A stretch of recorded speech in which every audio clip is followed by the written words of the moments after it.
নমস্কাৰ আজি এটা মই বিশেষ টপিকৰ পৰা ডিসকাস কৰিম যে ট্ৰানজিট ইন্স্যুৰেন্স কি হয় বা এটো কেনেকে ল'ব লাগে বা এটো ম্যান্ডেটৰী হয় নেকি বা আপুনি যেতিয়া এক্সপোৰ্টৰ কাম আৰম্ভ কৰে তাৰ পৰা ডিসকাস কৰিম বা এটো কিমান কভাৰ ল'ব লাগিব বা এটোৰ পৰা বেনিফিট কি আছে তাৰ পৰা ডিসকাস কৰিম এতিয়া ট্ৰানজিট ইন্স্যুৰেন্স এটো মেৰিন ইন্স্যুৰেন্স বুলিও কয় মানে যেতিয়া আপোনাৰ বাই সি আপুনি এক্সপোৰ্ট কৰে এতিয়া আপুনি বাই সি যেতিয়া এক্সপোৰ্ট কৰিব হেতু আপোনাৰ সাগৰৰ মাজত কেতিয়াবা ধুমুহা বা এনেকুৱা ধৰণৰ আহিলে তেতিয়া আপোনাৰ বা তাতে কাৰ্গোতে পানী সোমাই গ'ল বা ড্যামেজ হ'ল বা আপোনাৰ ট্ৰানজিট কৰিবৰ সময়ত কিবা এক্সিডেন্ট হ'ল বা তেনেকুৱা ধৰণৰ হলে আপোনাৰ সেই ইন্স্যুৰেন্সে কভাৰ কৰে আৰু হেতু মোস্ট মানে ইম্পৰ্টেন্ট কথা হ'ল যে ইন্স্যুৰেন্সটো ল'ব লাগে আৰু হেতু মানে আপুনি কভাৰটো কেনেকে ল'ব লাগিব ফুললি আপুনি ল'ব লাগিব তাৰ মানে আপোনাৰ ফুল যাতে আপোনাৰ তাৰ ওপৰত কভাৰেজ হয় এটা কথা কম যে এপেক্স ইলেক্ট্ৰনিক্স বুলি যেটো কোম্পানী আছিল তাৰ মানে বহুত দিনৰ আগৰ কথা হেতু তেওঁলোকে মানে এটা ইউৰোপৰ পৰা বহুত ডাঙৰ অৰ্ডাৰ পাইছিলে মানে ইলেক্ট্ৰনিক্স আইটেমছৰ ওপৰত তেতিয়া তেওঁলোকে ইমানে এক্সাইটেড হ'ল আৰু কোনো ধৰণৰ ইন্স্যুৰেন্স নলোৱাকে তেওঁলোকে মানে পেকেজিং যেনে তেনে কৰি পেলাই পঠাই দিলে এতিয়া ইউৰোপ যাবলে মানে আপোনাৰ বহুত কিখন কান্ট্ৰিৰ মাজেদি গ'ল বা আটলান্টিক মহাসাগৰেদি গৈ আছে তেতিয়া মানে এটা বহুত ডাঙৰ ধুমুহা হ'ল আৰু যেটো কাৰণে কাৰ্গোত পানী সোমাল আৰু গোটেই ইলেক্ট্ৰনিক্স বস্তুবিলাক নষ্ট হৈ গ'ল আৰু তেতিয়া তেওঁলোকে মানে ইন্স্যুৰেন্স লোৱা নাছিলে ট্ৰানজিট ইন্স্যুৰেন্স যেটো ইন্স্যুৰেন্স লোৱা নাছিল তাৰ কাৰণে তেওঁলোকৰ এপ্ৰক্স মানে $5 লাখ মান মানে লছ হ'ল আৰু ইফালে ইউৰোপত যেটো কোম্পানী মানে ৰখি আছিল তেওঁলোকৰ আইটেম বিলাক ল'বলে তেওঁলোকৰ মানে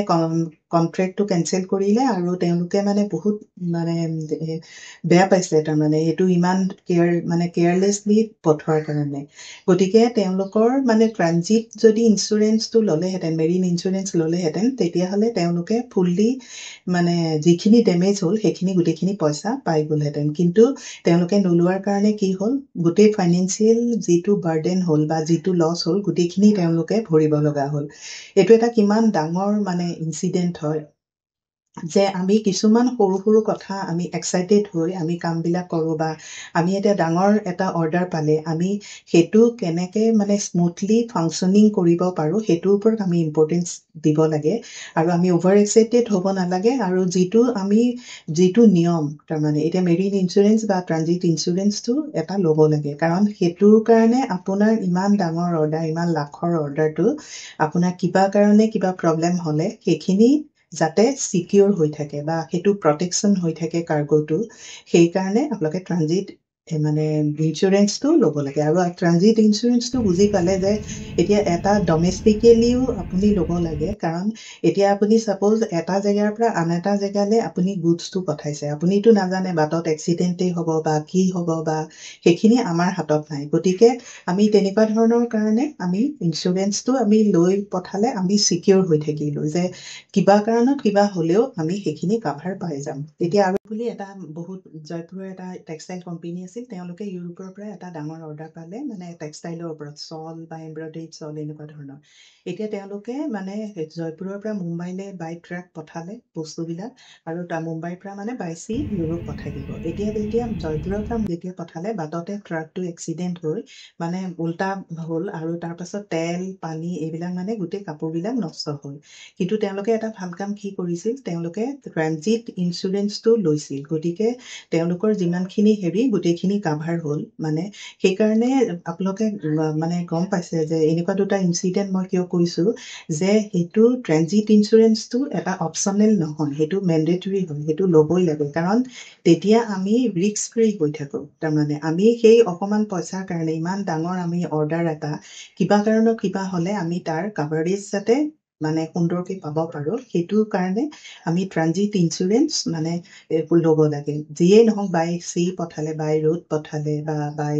এয়াৰ পঠালে সবতে আপুনি ল'ব লাগে এতিয়া আজি ভিডিঅ'টোৰ পৰা আপোনালোকে গম পালে যে মেৰিন ইন্স্যুৰেন্স বা ট্ৰানজিট ইন্স্যুৰেন্সটো কিমান ইম্পৰ্টেন্ট হয় এক্সপোৰ্টৰ সময়ত এনেকুৱা ধৰণৰ মই নতুন টপিকৰ ওপৰত ডিসকাস কৰি থাকিম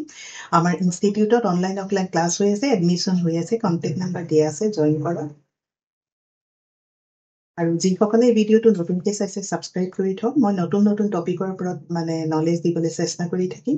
আশা কৰোঁ আজি ভিডিঅ'টোৰ পৰা এটা নতুন টপিকৰ ওপৰত আপোনালোকে নলেজ পালে বা ইঞ্চুৰেঞ্চৰ ওপৰত বা ইঞ্চুৰেঞ্চটো কিমান ইম্পৰ্টেঞ্চ হয় যে এক্সপৰ্টৰ সময়ত বা সেইটোৰ ওপৰত দুটা ইনচিডেণ্ট মই কৈ দিলোঁ গতিকে মানে এনেকুৱা ধৰণৰ টপিকৰ ওপৰত আপোনালোকে আৰু আমাৰ ইনষ্টিটিউটত বায়াৰ কেনেকৈ চায় বা পে'মেণ্ট টাৰ্ম বা ইনকো টাৰ্ম ইণ্টাৰনেশ্যনেল মানে কেনেকৈ হয় সেইখিনিৰ ওপৰত আপোনালোকে এক্সপৰ্টৰ আগতে জনাটো বিৰাটেই দৰকাৰী আৰু সেইকাৰণে আমাৰ ইনষ্টিটিউটত জইন কৰক এক্সপৰ্ট ইম্পৰ্ট কৰ্চত আৰু 1 মাহৰ ট্ৰেইনিং অলৰেডি হৈ আছে অনলাইনো হৈ আছে অফলাইনো হৈ আছে কণ্টেক্ট নাম্বাৰ দিয়া আছে আজি আশা কৰোঁ আজি ভিডিঅ'টোৰ পৰা আপোনালোকে এইটোৰ ওপৰত নলেজ পালে থেংক ইউ